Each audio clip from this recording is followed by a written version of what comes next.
Welcome to ఎస్4 media. నేను మీ రమ్య. ఇటీవల రోజుల్లో బంగారం ధరలో భారీ హెచ్చుతగ్గులు కనిపిస్తున్నాయి. ఇదే సమయంలో పెళ్లిళ్ల సీజన్ మొదలవడంతో ఆభరణాల కొనుగోలు కష్టసాధ్యంగా మారాయి.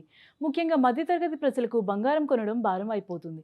ఈ నేపథ్యంలో 2025 చివరిలో 2026లో బంగారం ధరలు ఎలా ఉంటాయనే అంశంపై మార్కెట్ నిపుణులు తమ విశ్లేషణలు వెల్లడిస్తున్నారు.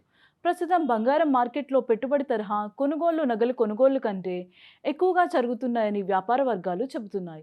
రాబోయే నెలల్లో బంగారం ధరలో మరోసారి పెరుగుదల కనిపించే అవకాశాలు ఉన్నట్లు వారు అంచనా వేస్తున్నారు.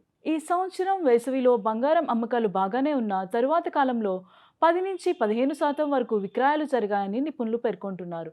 కొన్ని వారాలు అమ్మకాలు మందగించినా ఇప్పుడు పెళ్లి సీజన్ మళ్లీ డిమాండ్ను పెంచే అవకాశం ఉందని భావిస్తున్నారు. పెళ్లిళ్లతో ఆభరణాల కొనుగోళ్లు మళ్లీ చురుకుదనాన్ని చూపుతాయని అంచనా. గత వేసవిలో 40 నుంచి 50% మంది తమ పాత బంగారు ఆభరణాలను కొత్త వాటితో మార్చుకున్నారని చెప్పబడుతోంది. అయితే ప్రస్తుతం ఈ మార్పిడి శాతం 20 నుంచి 25 వరకు మాత్రమే ఉంటుందని నిపుణుల అభిప్రాయం. ఇంకా సాధారణ బంగారం కంటే వజ్రాభరణాలకు ప్రాధాన్యం పెరుగుతుంది. బంగారం ధరలు భవిష్యత్తులో అంతర్జాతీయ కొనుగోళ్లు, ద్రవ్యోల్బణం, దేశీయ డిమాండ్ వంటి అంశాలపై ఆధారపడి మారుతాయని విశ్లేషకులు అంటున్నారు.